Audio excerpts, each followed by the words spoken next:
ցավոք սրտի շուրջ 8 տարի գտնվում ենք այս վիճակում եւ գնալով վիճակը ավելի է սրվում։ Մենք հասել ենք Կարմիր գծին եկեղեցին, այսօր թիրախորված է Հայ առաքելական եկեղեցին, իդեմս կաթողիկոսի, իդեմս սրբազանների, որոնք այժմ կալանքի տակ են, եւ բանը հասավ նրան, որ դիվանապետը մեր սրբազան հորը երեք ձերբակալեցին։ Հաջորդ քայլը բնականաբար լինելու է կաթողիկոսի կալանավորումը, չեմ բացառում, եւ հայ ժողովուրդը, հավատացյալ ժողովուրդը պետք է միահամուռ կանգնի եկեղեցու կողքին, որովհետեւ եթե մենք կորցնենք եկեղեցին եւ եկեղեցին ընկնի, մենք կորցնելու ենք Հայաստանը։ Այսինքն սա Նիկոլի թուրքական ծրագրի վերջին ակորդներն են, եւ եթե մենք չկարողացանք մեր մարտավարությունը փոխել, ապա մենք ունենալու ենք այն արդյունքները եւ կրկին անգամ ընկնելու ենք, այս անգամ էլ ընկնելու է եկեղեցին եւ եկեղեցու հետ միասին ընկնելու է նաեւ Հայաստանը։ Այդ մարտավարությունը ինչպես պետք է փոխել։ Նախ մենք անընդհատ խոսում ենք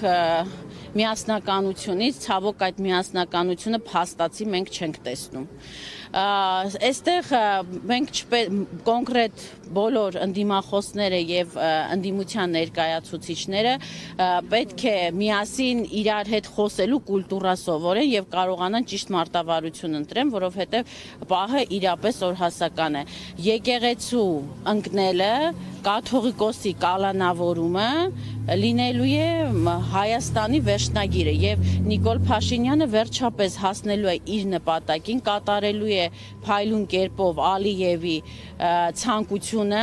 Հայաստանը Ադրբեջանի կազմում տեսնելու ցանկությունը, որի մասին արդեն քանի ամիս առաջ հայտարարել է Արևմտյան Ադրբեջանի թեզը շրջանառության մեջ է մտցրել Ալիևը, որից հետո Փաշազադեն ցանկություն հայտնեց Ադրբեջանի հոգևոր կենտրոնը տեղափոխել Էջմիածին, դրան զուգորդեց նաև Նիկոլ Փաշինյանի ագրեսիվ թիրախավորումը դեպի եկեղեցին եւ այս ամենը խաթարելու է հայ ժողովրդի ամբողջական եւ խաթարում է արդեն իսկ հայ ժողովրդի հավատքի այդ ամբողջականությունը, որի հետևանքները լինելու են անդառնալի եւ ցավոք սրտի եթե ընդդիմությունը չսթափվեց եւ մարտավարությունը չփոխեց եւ շարունակական ոնց 8 տարի է իրագործողությունները կատարել շարունակի նման կերպով, մենք կկորցնենք նաև Հայաստանը։ Միգուցե սա միֆ է, բայց ժամանակին էլ, երբ որ ասում են կորցնելու ենք Արցախը, շատերը ասում էին, որ Արցախը կորցնելն էլ է միֆ։ Այսօր մենք հասկանում ենք, որ ոչ, սա իրականություն է։ Ոչ մի կերպ պետքա չթողնենք, որպեսզի Նիկոլի ոտնահետքերով ավարտվի հայոց պատմությունը եւ կործանվի հայոց պետականությունը։